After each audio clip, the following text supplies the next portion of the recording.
2025 പകുതിയും കഴിഞ്ഞ് നമ്മളിപ്പോ ജൂലൈ മാസത്തിലേക്ക് കടക്കാൻ പോകാണല്ലേ. അപ്പൊ 2025 ഞാൻ വായിച്ച് എനിക്ക് ഒരുപാട് ഇഷ്ടപ്പെട്ട, ഒരു പക്ഷെ നിങ്ങൾക്കും ഒരുപാട് ഇഷ്ടപ്പെടാൻ സാധ്യതയുള്ള ഒരു 5 പുസ്തകങ്ങൾ നമുക്കൊന്ന് പരിചയപ്പെട്ടാലോ.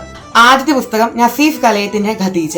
ഈ പുസ്തകത്തിലെ കഥാപാത്രങ്ങളെ, പ്രത്യേകിച്ച് ഖദീജ എന്ന കഥാപാത്രത്തെ അവതരിപ്പിച്ചിരിക്കുന്ന രീതി കൊണ്ടും കഥയും പിന്നെ അതുപോലെ വായനക്കാരെയും കൂട്ടി ഇണക്കിയിരിക്കുന്ന രീതി കൊണ്ടും പിന്നെ പ്രത്യേകിച്ച് ഈ പുസ്തകത്തിന്റെ അവസാന ഭാഗം എഴുതിയിരിക്കുന്ന രീതി കൊണ്ടും ഒക്കെ എനിക്ക് ഒരുപാട് പ്രിയപ്പെട്ടതേ മാറിയ ഒരു പുസ്തകമായിരുന്നു നസീഫ് കലയത്തിന്റെ ഖദീജ. രണ്ടാമത്തെ പുസ്തകം അഖിൽ പി ധർമ്മജന്റെ രാത്രി 12-ന് ശേഷം.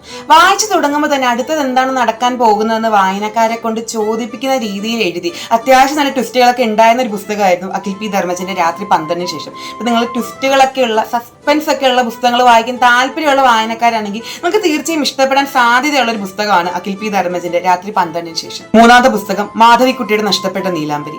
അധികം വലിച്ചു നീട്ടലുകൾ ഒന്നും ഇല്ലാതെ പറയാൻ ഉദ്ദേശിച്ച കഥയും കാര്യവും വളരെ വ്യക്തമായി വായനക്കാരന്റെ മുൻപിൽ അവതരിപ്പിച്ച് ഒരൊറ്റ ഇരിപ്പിരുന്ന് എനിക്ക് വായിച്ചു തീർക്കാൻ പറ്റിയ ഒരു മനോഹരമായ പുസ്തകം തന്നെയായിരുന്നു മാധവിക്കുട്ടിയുടെ നഷ്ടപ്പെട്ട നീലാംബരി. നാലാമത്തെ പുസ്തകം അഞ്ചൽ താജിന്റെ ഇസ്നേഹം. ഈ പുസ്തകം വായിച്ചു കഴിഞ്ഞപ്പോൾ എനിക്ക് തോന്നിയത് ഈ പുസ്തകത്തിലെ പല അധ്യായങ്ങളിലും എനിക്ക് എന്നെ തന്നെ കാണാൻ സാധിച്ചിട്ടുണ്ട് എന്നുള്ളതാണ്.